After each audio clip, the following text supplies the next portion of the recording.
What do Paris Hilton and Chris Hemsworth have in common? Well, apparently, they both want to bring animals back to life. But we're not talking about making your favorite pet live forever. Nope. These celebs are actually helping a science company bring back animals that no longer exist, like the mammoth, the Tasmanian tiger, and even the iconic dodo.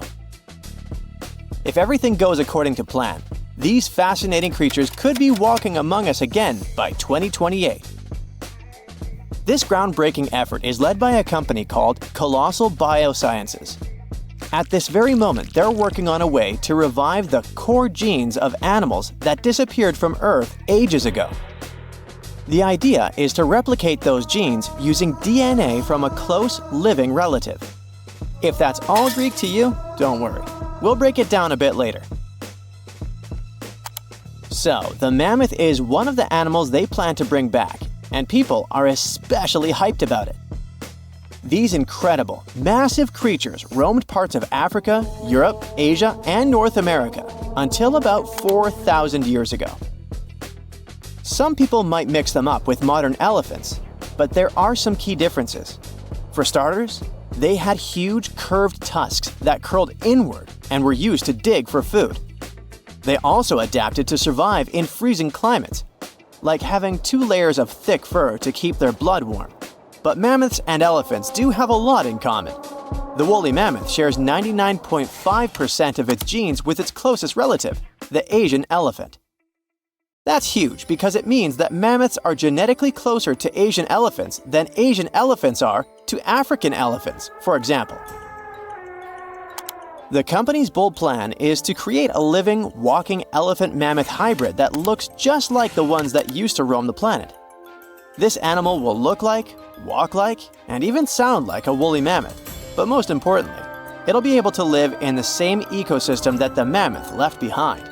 If the scientists succeed in bringing back enough of these creatures, one of their big goals is to help restore the Arctic tundra ecosystem.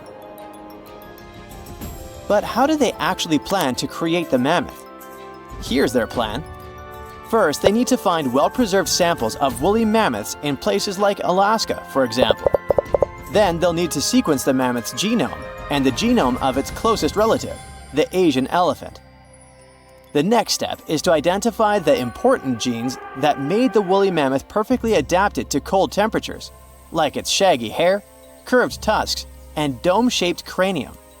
In other words, they need to identify which genes make the mammoth, well, the mammoth.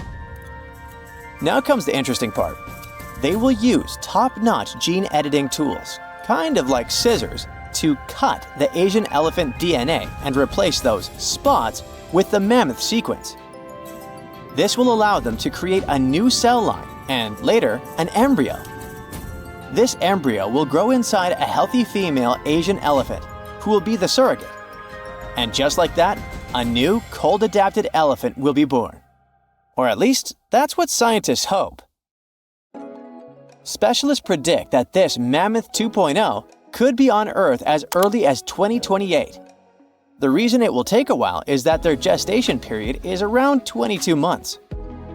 But if that deadline feels too far for you, there is actually a chance we could get a surprise a lot sooner. That's because some of the other animals they plan to revive have a much shorter gestation period, like Australia's thylacine, also known as the Tasmanian tiger. The company is also doing whatever it takes to give this animal a second shot at life. And the good news is that the process seems to be well advanced. Recently, the group announced that the Tasmanian tiger's genome is about 99% complete.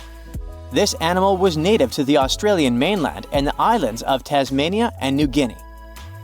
A big part of the Tasmanian tiger population disappeared over 3,000 years ago. But about 5,000 of them kept roaming around until pretty recently. It's believed that the last thylacine passed away in 1936.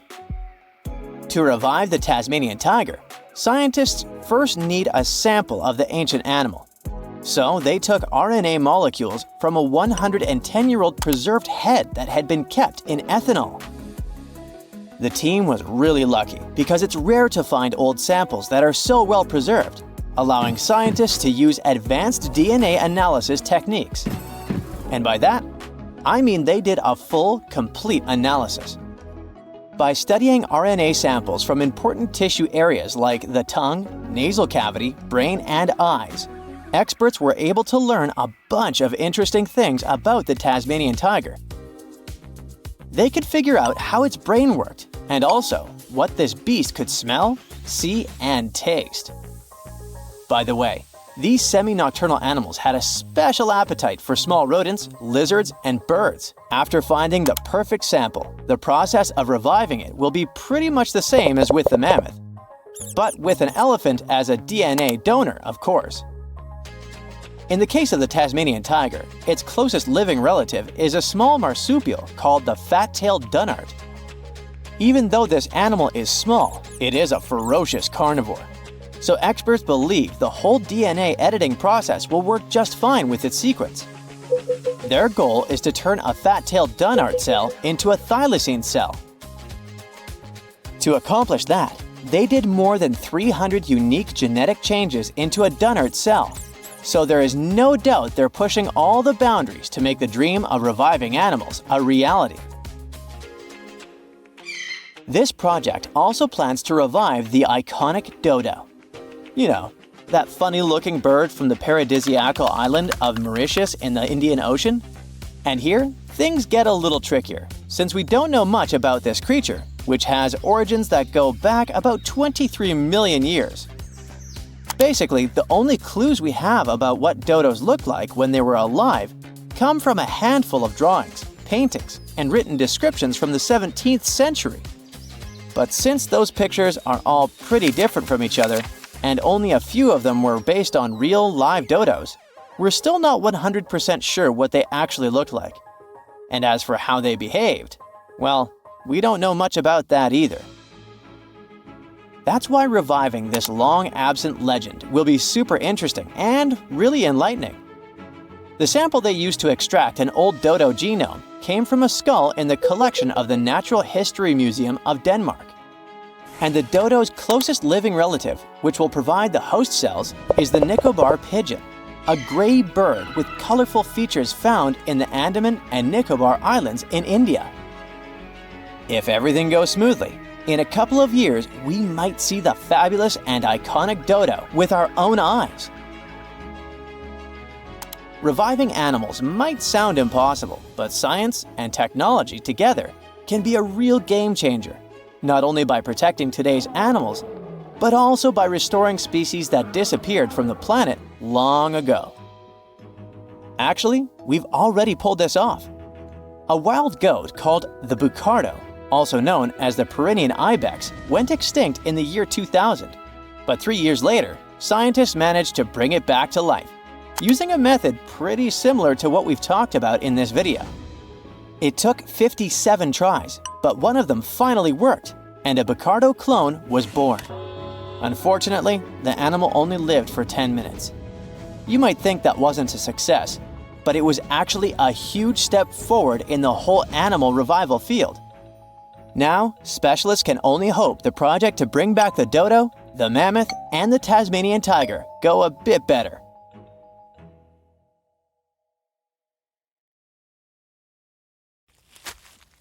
Psst, run! Really, it's not safe out there. There's a saber-toothed tiger lurking around. You better be careful. What are you doing? Don't peek. Okay, just one little peek.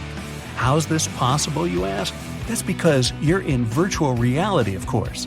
These cool but very dangerous-looking big cats were alive during the last ice age. What if they decided to show up at your doorstep out of nowhere? Knock knock, a saber-toothed tiger is waiting for you to buy its cookies. Meanwhile, the coelacanth, this massive-looking fish, comes from a lineage that's been around for over 300 million years.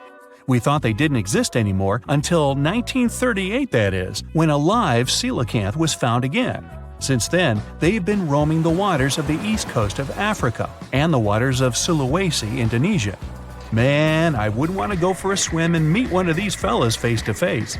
Their jaw has an intercranial joint, which means their mouth opens up by a lot. This is so they can eat large prey, like me. Not good. They're huge too.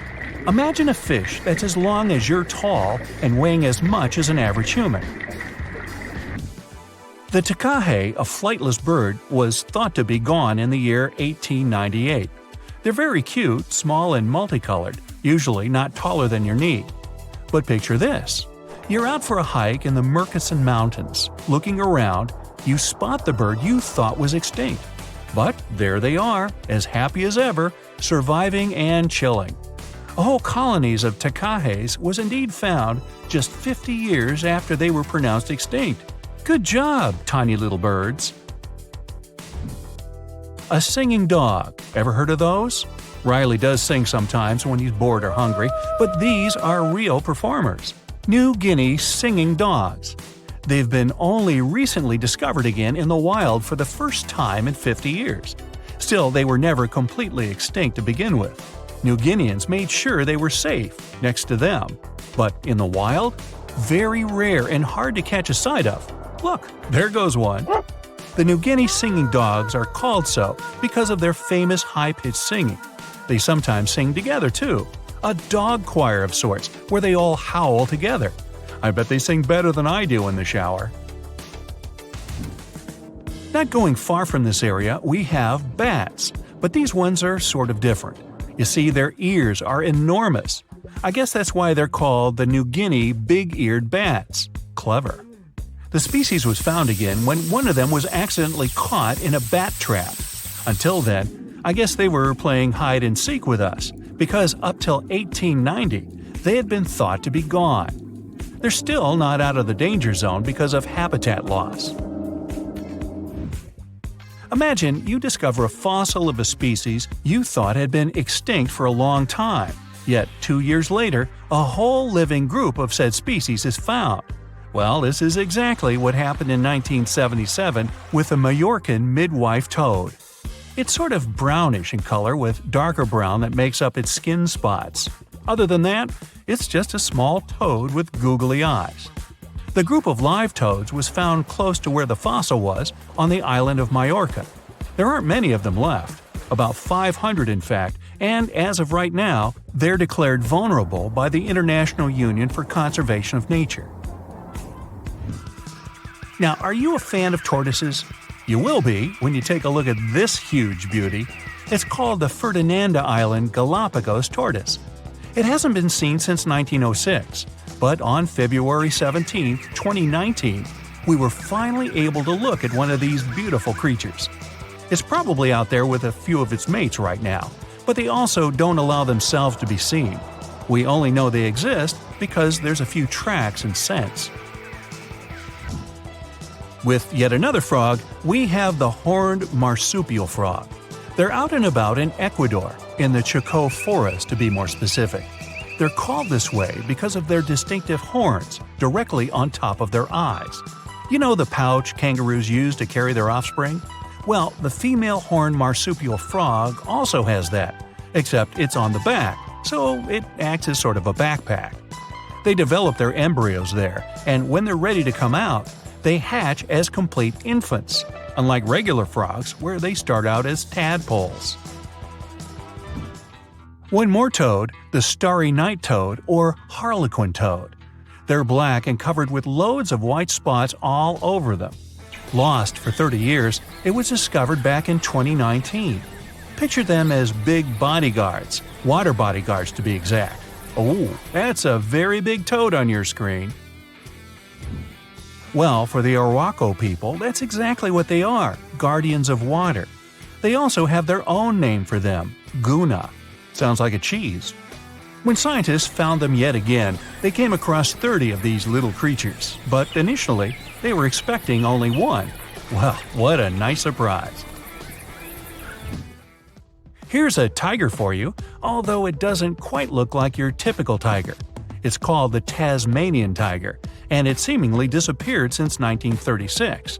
But then, out of nowhere, people started seeing them out there in the wild just 5 years ago in 2016. They sort of resemble dogs more than tigers, or a fox maybe.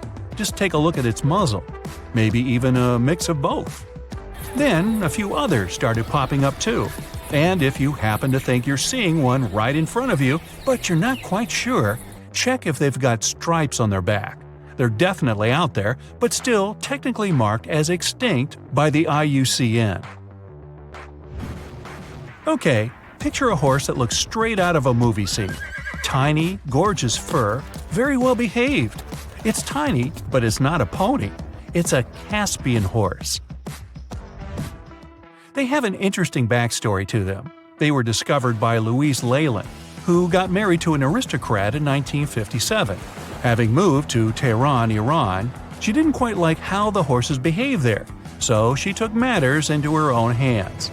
She took a few people with her, and off they went to the Caspian Sea mountain. And in there, they found 3 of these beautiful tiny little horses. Now, that's how the story goes.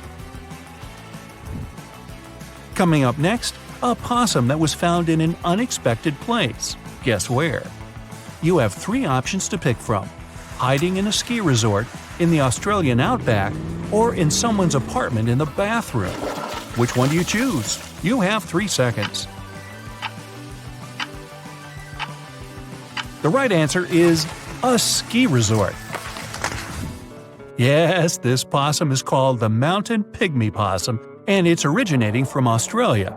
So far, there are 3 different living populations of this tiny possum, but it was believed to be extinct until just 1966. There are fewer than 100 of them, so the IUCN has marked them as critically endangered. Also from Australia is the night parrot, an absolute delight to birdwatchers. Very beautiful, yet mysterious. These little fellas live in very remote areas. You can probably count on the fingers of your hand how many times these birds have been seen since they were found again in 1979. That's how rare they are. Have you ever seen a pygmy tarsier? Neither have I. It was only in 2008 that 3 of them were caught. Scientists don't really want to lose track of their movements again, so what they did was gift them with tiny little collars. This way they can live their life as happy as ever and will know they're safe. The last one I want to tell you about is the tree lobster, but as the name might mistakenly tell you, they're not really lobsters. They're just big black bugs with huge legs. Their extinction story is a sad one. In 1920, a cargo ship got stuck on Lord Howe Island, and it had rats aboard.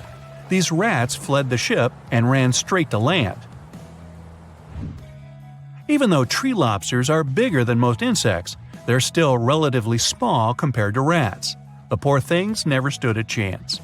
Still, in 2004, life shone again for these distinct critters. A pair of Australian scientists were out and about on the island and came across 24 of them. All of them were living beneath one single shrub. Hey, if there's enough space for everyone, it's not small, it's cozy. Bottom line, it's better to be distinct than extinct. Don't you agree? Every species on Earth, you, me, and that nasty neighbor of yours, is destined to go extinct someday. Just like what happened to the woolly mammoths and saber-toothed tigers. Stats aren't bright. Scientists say that 99% of all animals that ever lived are now extinct. Hey, what's that look on your face? Going extinct is not the end of the story. Now listen up. Mammoths might make the greatest comeback ever and even be the key to saving humanity. Nope, they won't give away free money so that we don't have to work anymore, but they can sorta help the weather situation on our planet. In the Arctic tundra, there's this ground called permafrost. It's like soil in the form of ice. Soil turns permafrost when it stays super cold for 2 years straight. But now, permafrost is actively thawing out, and it's bad news for, well, everyone. Because while thawing, it releases a lot of carbon into the air. But what if we had large animals like mammoths there today? They would churn up the soil. The ground would freeze more deeply in winter. And then, in summer, a layer of grass would help keep the ground cool and prevent the permafrost from melting. Some scientists think that's a great solution. So now there's a company in the US that's trying to bring mammoths back to life. Okay, you got me. Not actual mammoths, but a sort of hybrid between an elephant and 1% mammoth DNA. It would be a northern elephant. Getting mammoth DNA is easier than you might think. They actually only went extinct about 10 to 14,000 years ago. Scientists are hoping to have their first elephant-mammoth hybrid by 2027. Let's hope it doesn't turn into a real-life Jurassic Park. Australia. A nightmarish place and a home to the most fascinating creatures on Earth. But here, the sad fate befell the Tasmanian tiger, also known as thylacine. Don't mix it up with the Tasmanian devil. That one is living and thriving. Nope, the thylacine was a marsupial predator that used to chill in Australia, South Tasmania, and New Guinea. It was a nocturnal who preyed on other marsupials, like kangaroos. In the 30s, the farmers suddenly claimed that thylacines were eating their livestock. Looking back at it now, that was probably an exaggeration. But humans started to hunt poor thylacines until they were all gone. And then it turned out that hunting away the important predator isn't the brightest idea. Who would have thought? You see, thylacines kept things in check by eating bad animals. So once they disappeared, the Australian wildlife was basically doomed. 35% of total mammal extinctions on Earth happened here. That's an awful world record. I know it sounds gloomy, but hey, maybe we can fix this. Remember that company we mentioned? It wants to bring back the thylacine too. Luckily, many thylacine embryos are still preserved in jars, like some creepy pickles. If we bring them back to Tasmania, this could help revive the entire ecosystem. Would you be happy to see them back in the wild? Me too. And I would also be happy to see you hitting those like and subscribe buttons so you can keep up with amazing facts all year round.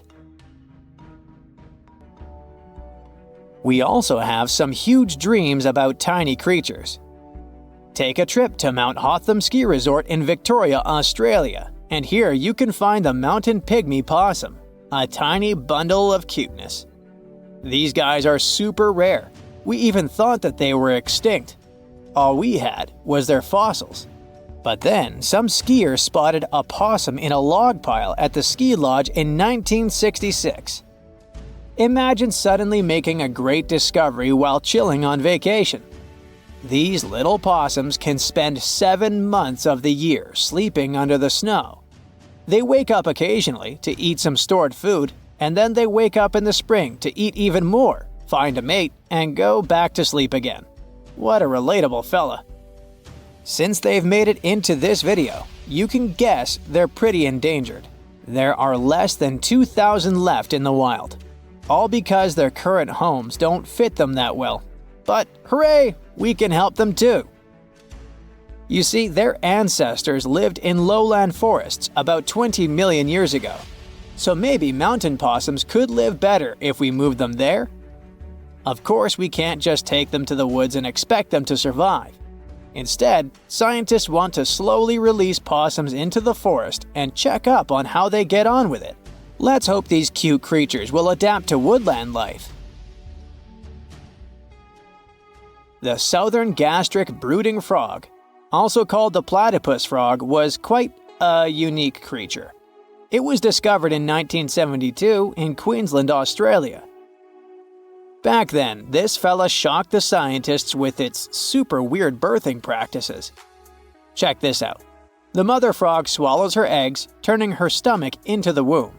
Then she doesn't eat at all for 6 weeks straight. I could never. Meanwhile, the tadpoles hatch in her stomach, start to grow, and eventually get so big that the mom literally has to breathe through her skin. And then she literally spews out her offspring left and right. Bleh. But this insane process is a great evolutionary achievement, which is why it drew everyone's attention. But the wonder didn't last long. By the mid-80s, all known species of these frogs vanished from their natural habitats. Why? We have no idea. There are many theories, but almost no evidence to back them up. In any case, over the years, these guys officially became extinct. But it all changed in 2013. Scientists started a groundbreaking project named the Lazarus Project. Now they want to resurrect these frogs to learn cool cloning techniques from them. Are you guys ready to copy their genetic preservation method? Yeah, me neither.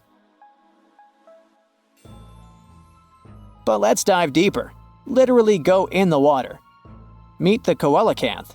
This creature lived in the oceans back when the dinosaurs roamed our planet, and didn't even notice the asteroids.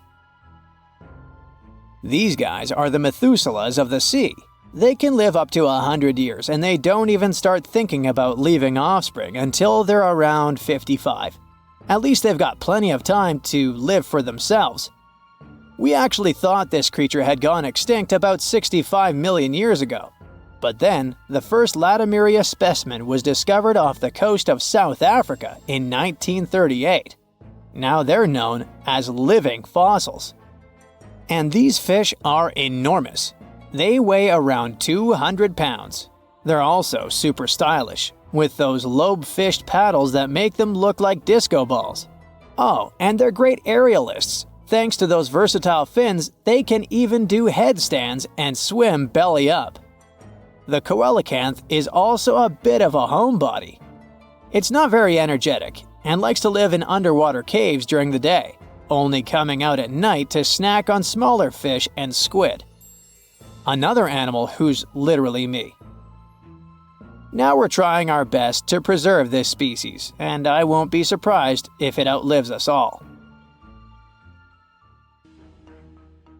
And finally, let's talk about the largest and most awkwardly looking flightless bird from New Zealand, the South Island takahe. The tale of the takahe started way back in the Middle Ages. Humans accidentally hunted them all away, and by the late 19th century, it seemed there were none of them left. But then, they were rediscovered in New Zealand in 1948. Poor guys did all they could to hide from us in the mountains, but we still got them. But it's different now. Since then, we've been trying our best to save them from extinction. There's a takahe recovery program going on, and it shows great results. They managed to greatly boost the number of birds in the wild.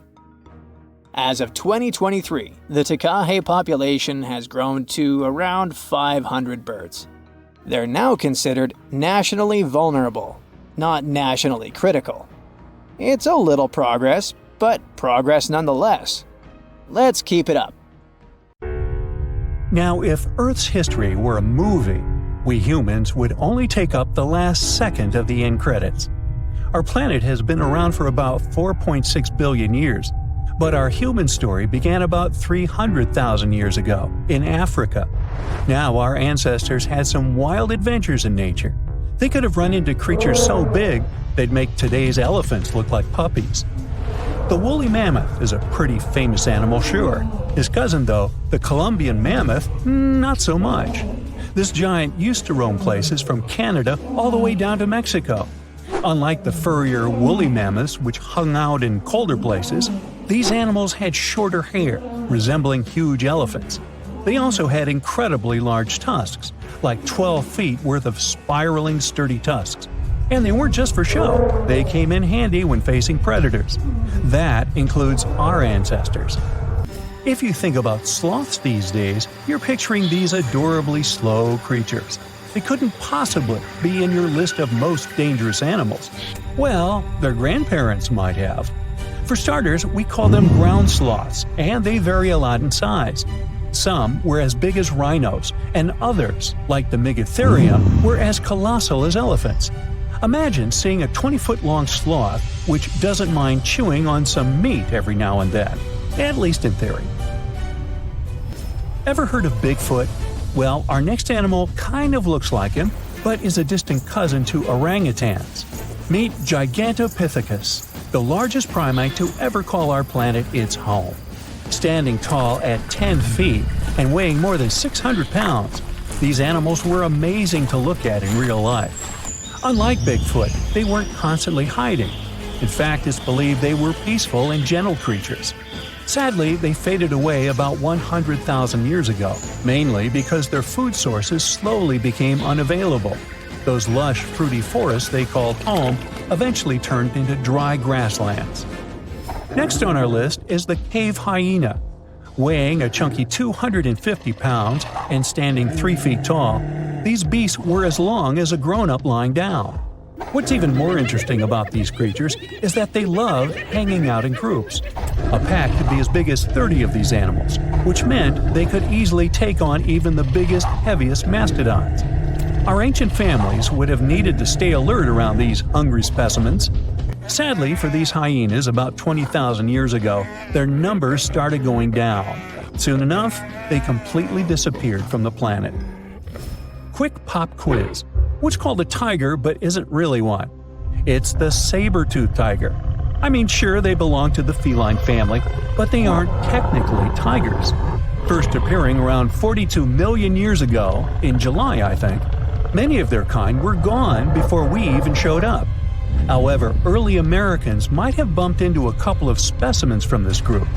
If that really happened, it would have been quite the encounter. Think of the biggest wild lion today or the hefty Siberian tiger. These big cats also had some incredible features hidden in their fur. They were good at sneaking around, hiding, and pouncing on mammoths bigger than themselves.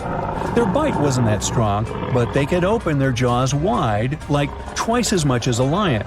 And although their teeth were a bit on the weak side, they had buff forearms to pin down their dinner, giving those big fangs a purpose. Not the kind of kitty you'd want to play with. Dire wolves made their debut about 250,000 years ago. They were like the gray wolves we know today, but a lot stronger. While wolves these days stretch out to about 6 feet and tip the scales at 170 pounds max, dire wolves were about 5 feet and about 150 pounds. Found all over North and South America, they had admirable jaws, biting nearly a third harder than their modern counterparts. Also, their favorite snack was horses. But just like many other majestic beasts of the past, they faded away around 10,000 years ago. Now, names can be deceiving. Take the American lion, for example. It's not really a lion, it's more of a panther's big cousin. The other part of the name is correct, though. They did live in America about 330,000 years ago. This feline was no lap cat either. They were at the top of the wildcat pyramid, weighing a colossal 772 pounds. That's like stacking 4 grown men on a scale. Even the mighty African lion would look a tad bit shy beside these beasts. With the muscle to take down a bison, you wouldn't want to accidentally interrupt their dinner. They parted ways with this planet around 11,000 years ago, right after the last ice age. Now, down in Australia, about 50,000 years ago, I wasn't around then, there lurked a relative of the Komodo dragon, the Megalania. Experts love to have debates on how big it was. Some say it stretched out to 23 feet. Others think it was just about 11 feet long. Either way, they were basically mega-sized Komodo dragons with a dangerous bite. If you think bears are already big and fluffy now, let's introduce the short-faced bear. While this big creature stood on its hind legs, it towered at 14 feet. With long limbs, they could outrun today's bears, hitting speeds up to 40 miles per hour. These ultra bears sadly disappeared around 11,600 years ago. Now imagine a crocodile. Okay, imagine that same crocodile, only supersized, with sporty legs, doing its thing in Australia about 1.6 million years ago. Well, say hello to the quincana. These crocs were extremely large, reaching 23 feet. And no, they weren't lazy river loungers. These creatures really love spending time on land. They evolved to have strong legs for their chases and razor-sharp teeth designed for slicing, not gripping. When did we stop sharing beaches with them? About 40,000 years ago. The name elephant bird might not sound familiar, but try to picture a bird that stood tall, as high as a basketball hoop at 10 feet, and weighed as much as a small car, 1,500 pounds. Their eggs were equally huge, like 150 chicken eggs bundled up into one. Now, as amazing as these birds sound, there's a lot we still don't know about them. They're hard to study, as most extinct animals are. Still, some recent studies have given us some clues. Scientists have been examining ancient molecules from their fossilized eggshells. It's an awesome piece of evidence, since these birdie shells were thick, preserving precious DNA inside. Plus, there are tons of these eggshell fragments sprinkled all over Madagascar's beaches. Because of these findings, we now know these birds were herbivores and loved eating leaves and seeds. We also know the tiny kiwi bird is its closest living relative. Now, dodos were these amazing birds we also used to share the planet with. They're like distant cousins to Asian pigeons. To give you some perspective, imagine a chunky bird weighing about 50 pounds. Similar to chickens, turkeys, and ostriches, dodos were also the types of birds that couldn't fly. Their wings were small, and they had the muscle strength of, well, a wet noodle. Now, you might have heard the word dodo used as a name for creatures that aren't that bright. Don't get confused, though, by this name. These birds were in fact intelligent. Scientists were able to figure that out by studying their fossils. It turns out that they were good at smelling stuff, unlike most birds that are all about the visuals. These creatures aren't around for us to study anymore, but that might change. One evolutionary biologist is on a mission to fully understand these amazing ancient birds. On that note, she revealed that the dodo's DNA has been completely sequenced. There are even talks about potentially bringing dodos back to life. They would make a nice addition to the lovely beaches of Mauritius, the place they used to call home many, many years ago. Today, I'm going to tell you about creatures that had unique features which allowed them to grow to incredible sizes. They were some of the most impressive animals to have ever existed on our planet. The Argentinosaurus is a genus of sauropod dinosaurs that lived approximately 97 million years ago in what is now South America. Scientists think it was one of the largest land animals ever, with a length of up to 100 feet and a weight of up to 100 tons. A farmer stumbled upon a giant leg bone while tending his cattle. That's how he discovered the first fossils of the Argentinosaurus in Argentina in 1987. Further excavations uncovered more bones, revealing a massive dinosaur that would have dwarfed most other animals of its time.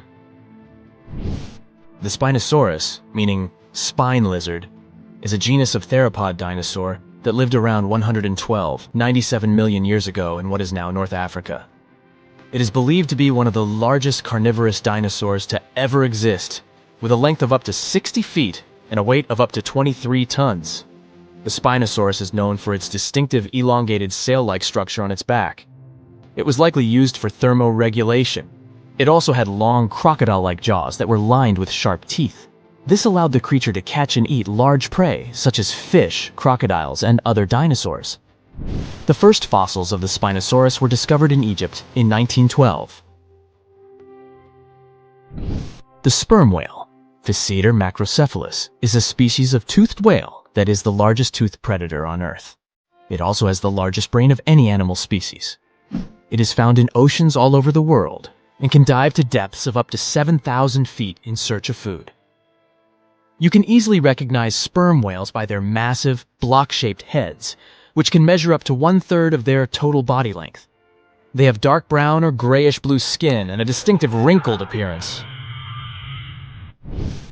The Titanoboa is an extinct genus of a giant snake that lived approximately 58 million years ago. It is considered to be the largest known snake ever. It could grow up to 42 feet and weighed around 2,500 pounds. The first fossils of the Titanoboa were discovered in a coal mine in Colombia in 2004. This discovery meant a lot because it provided insights into the size and behavior of snakes during the Paleocene era, as well as the overall climate and ecosystem of the time. The blue whale, Balænoptera musculus, is the largest animal on Earth, measuring up to 100 feet in length and weighing as much as 200 tons. These marine mammals are found in oceans all over the world and can live up to 90 years. Blue whales have a long, streamlined body that is usually blue-gray in color with mottled patterns. They have a small dorsal fin and 2 pectoral fins that are about 1/3 the length of their body. Blue whales feed on tiny shrimp-like creatures called krill. And they eat a lot. A single adult blue whale can eat up to 8,000 pounds of krill in a day. The Leadsichthus is an extinct genus of large, bony fish that lived during the Jurassic period, approximately 155 million years ago. It is believed to be one of the largest fish that have ever lived. Some estimates suggest that it could grow up to 55 feet in length. The first fossils of Leadsichthus were discovered in England in the 19th century, and more recent discoveries have been made in other parts of Europe, South America, and Africa. Despite its enormous size, the Leadsichthus was a filter feeder, similar to modern-day whale sharks, and likely fed on plankton and other small organisms. The creature did it by simply swimming with its enormous mouth open, filtering water through its gills. The pterodostro is an extinct species of flamingo-like birds that lived approximately 35 million years ago. They were relatively small birds with a wingspan of about 2-3 feet. And they were known for their distinctive long, narrow beaks equipped with comb-like structures used for filter feeding. The pterodostro lived in shallow bodies of water, like lakes and lagoons, and mostly fed on small crustaceans and other tiny organisms. The animal filtered them from the water using the comb-like structures on the inside of its beak while swimming through the water. The African elephant is the largest land animal on Earth, and one of the most recognizable ones. There are two species of the African elephant, the savanna elephant, Loxodonta africana, and the forest elephant, Loxodonta cyclotis. You can see them in various parts of sub-Saharan Africa. These creatures can be identified by their large size, gray skin, and long trunks. African elephants can grow up to 13 feet tall and weigh up to 14,000 pounds, depending on the species and gender. Something exciting and kinda unexpected popped out among the rocks of the Ica Valley in Peru. The bones of a really old whale that lived almost 40 million years ago. At first, no one was really impressed because the bones they found were big and weirdly shaped, so people just thought they were looking at giant boulders. I mean, that's cool too, but things got way better when they realized those were the remains of a very large, ancient animal that roamed along the coast of ancient Peru. Plus, it was probably the heaviest creature that ever lived. Sorry, blue whale, I know you worked hard to get to the top. The length of over 100 feet and weight of more than 200 tons brought you the status of the biggest animal on our planet. But it seems you've held the title long enough. Time to hand it over to our next candidate, and that one's really gigantic. This ocean beast was probably shorter than the blue whale, but heavier, with a weight that could be between 93 tons and 370 tons. If it's closer to the higher number, it'll make Permian the biggest animal ever known to have lived on Earth. And it seems its weight was the result of having extremely thick, dense bones. You can see such bones today in manatees or some other early whales. Dense bones are a great tool for such marine mammals. This feature makes them heavy and allows them to stay submerged most of the time. But at the same time, if their body was too heavy, they would end up sinking all the time, and they would waste too much energy to move back up to the surface. So, to avoid sinking, marine mammals need to have enough lighter tissues, like muscles and fat, to help them float in the water without using too much energy. Now, scientists didn't have the whole skeleton, which makes it hard to tell how big the animal was. But they used the ratio of the heavy bones to the lighter tissues in other marine mammals to estimate the overall weight of this giant ancient whale. Experts found these fossils about 13 years ago and spent the next decade freeing the whale from the rock. Its anatomy and age showed this whale was a cousin of Basilosaurus, a whale that had a long snout full of sharp teeth, and a sleek body similar to that of an eel. Even if Permian wasn't bigger than the blue whale, it was still a giant that ruled the ocean depths. Unlike modern whales, there's a possibility that this ancient fellow was a predator that liked to go after bigger prey. And this also changes how we see the history of whales. Scientists used to think these magnificent creatures became really big about 5 million years ago when they started eating lots of small creatures. But here's the proof that giant whales existed even before that. But it's still unclear how this whale managed to find enough food to sustain its enormous body. Plus, it's still hard to tell what exactly this ancient creature had on its menu. It was pretty large and not such a fast swimmer, so it's possible it searched for food in shallow waters. Then it probably ate crustaceans, clams, or some other small animals hiding in the sand. One theory says it was a scavenger, which basically means it munched on remains of everything that would come its way. It's not so unusual to find marine animals in deserts. Many of these regions used to be covered with water anyway. The Sahara in Africa is a perfect example. About 50 to 100 million years ago, this was not a dry desert, but a shallow saltwater body called the Trans-Saharan Seaway.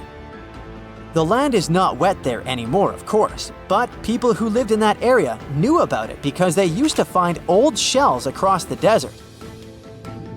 The sea was about 164 feet deep. That sounds enough for a nice swim. Some would say this area looked like modern Puerto Rico, with lots of sun and shallow water. Mangrove forests were a common thing as well as seafloors covered with mollusks, like snails and clams. The marine sediment that was left behind after the sea had dried up is full of different fossils. And the animal that lived in that ancient underwater world didn't look friendly.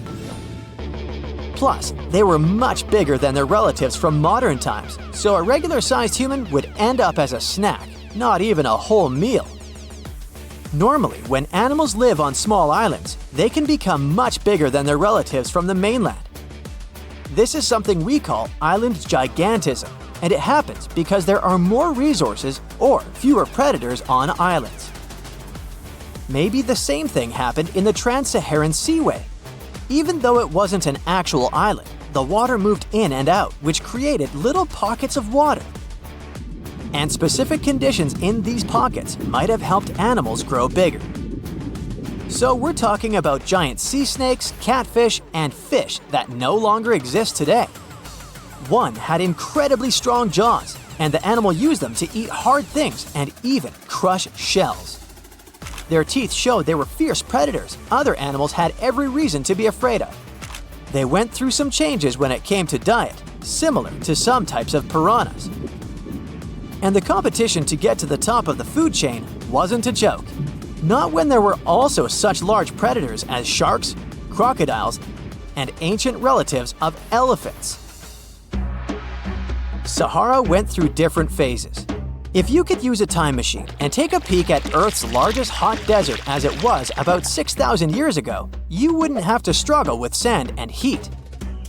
You'd have a nice walk through a green and pretty lush place. In the past, people who lived in that area didn't leave drawings on cave walls that showed camels, sand dunes, and scorpions. All those things you'd see in today's Sahara. Instead, they drew crocodiles. That's additional evidence that the Sahara used to have a lot of water and plants enough to support these big yet scary animals. Around 3 billion years ago, Earth might have been mostly covered with water. Today, it's about 71% of its surface, but it seems that our planet used to be a giant ocean world with no continents at all, just some scattered islands. Scientists studied special rocks in Western Australia that formed in a place deep under the ocean called a hydrothermal vent system. To explain this better, it's important to mention two common oxygen types, O16 and O18. O18 is heavier because it has extra neutrons. O16 evaporates from water more easily, and as researchers studied an old ocean floor, they found a lot of O18, more than in today's oceans. This way, they realized ancient Earth had less dry land than Earth today. Australia is a good spot to conduct these studies because a long time ago, it also used to be a beautiful place with large animals and lush rainforests. But as time went by, the land became drier and Australia had more deserts formed, such as the Great Victoria Desert. Rainforest remained only on the edges of the continent. What happens with deserts across the globe is called desertification. That's when land that used to be good for growing things turns into a desert or something similar.